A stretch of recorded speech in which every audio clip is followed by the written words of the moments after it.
So, the story of the week that has me absolutely howling.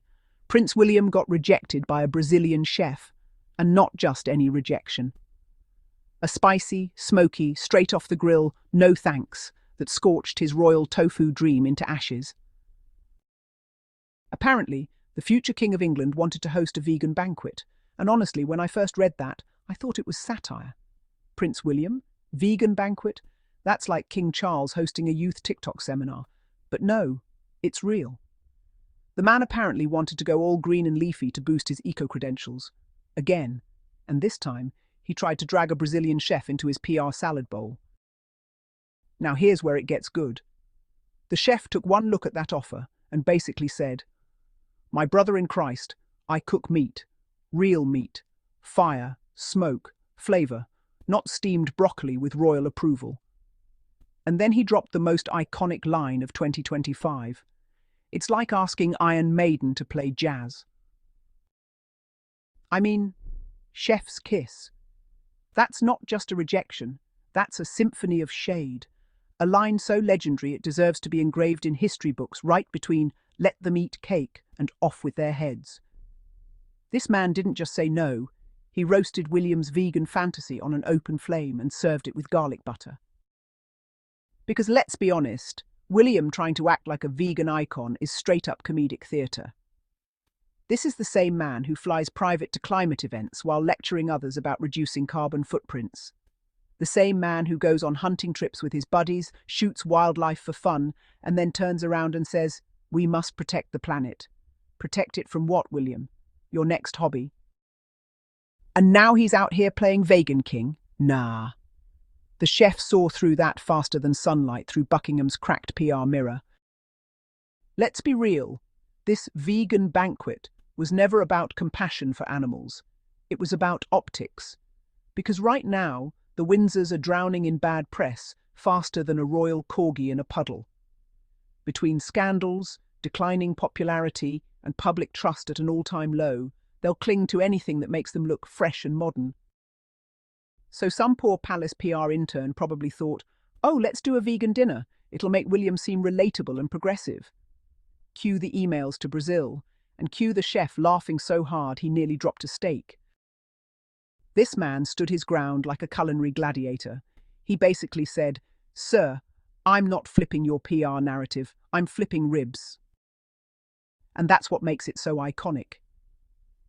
Because here's the thing, the palace is used to people saying yes. They're used to everyone falling in line, smiling for the cameras, playing along with the fairy tale. But this chef? He said no. "No, I won't pretend to be vegan. No, I won't help you fake authenticity. No, I won't betray my craft for your royal PR stunt." And that's powerful.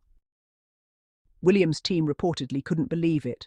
Like, wait, someone said no to a royal invitation. Yes, darling. Welcome to 2025. People have bills, businesses, and backbones now. Meanwhile, Meghan Sussex is over in Montecito living actual sustainability. No theatrics, no fake eco-posturing, just genuine, healthy living, the kind that doesn't need a press release. She and Harry grow their own food, raise their kids with awareness, and support real environmental work without turning it into a photo op buffet. That's the difference. Meghan lives her truth. William markets his. And that's what's been haunting the monarchy for years, the lack of sincerity. They keep trying to copy the Sussex authenticity formula, but they just don't have the heart for it. You can't brand integrity, you have to be it. Let's be honest, if William truly cared about sustainability, he'd lead by example. He'd downsize his royal operations, stop the endless motorcades, and ditch the private jets. But he won't. Instead, he'll stage vegan dinners for the cameras, all while pretending he's the greenest leaf in the royal salad bowl. And that's what makes this chef's Iron Maiden comment sting so much. It wasn't just funny, it was accurate. You can't ask a meat maestro to turn vegan overnight, just like you can't ask William to suddenly become authentic. It's not his genre. This story might sound small, but it's actually symbolic. It shows that the royal influence isn't what it used to be. Once upon a time, people would drop everything for an invite from the palace. Now, they're too busy living their own dreams, running successful businesses, and protecting their brands from royal PR disasters. The chef knew the value of his name, and he wasn't about to let it be tied to a lukewarm vegan charade. And let's face it, the man's line, "It's like asking Iron Maiden to play jazz," is going to live rent-free in British headlines for a while. It's witty, bold, and cuts deep. Because it exposes the problem with the monarchy. They're trying to play jazz in a world that's already moved on to rock and roll. Meanwhile, the Sussexes are thriving, evolving, modernising. Meghan is running successful projects, creating jobs, collaborating with real people, not PR teams. She doesn't need to fake relevance. She is relevant. That's why the establishment stays so obsessed with her. She's everything they wish they could be. William, on the other hand, keeps fumbling. Every new idea feels staged. Every fresh initiative feels pre-packaged by a marketing team. And every attempt to outshine Meghan ends with him trending for the wrong reasons, like now, being rejected by a man with a barbecue pit. It's poetic, really. The heir to the throne can't even get a chef to cook for him. The monarchy's losing its magic, one refusal at a time. This whole saga is the perfect metaphor for where the monarchy stands today. Out of touch, outdated, and trying desperately to stay relevant with people who no longer buy the act. The chef's no wasn't just about food, it was about power. It was a reminder that titles don't command respect anymore. Integrity does. So let's raise a glass, preferably filled with something stronger than William's green juice, to the Brazilian chef.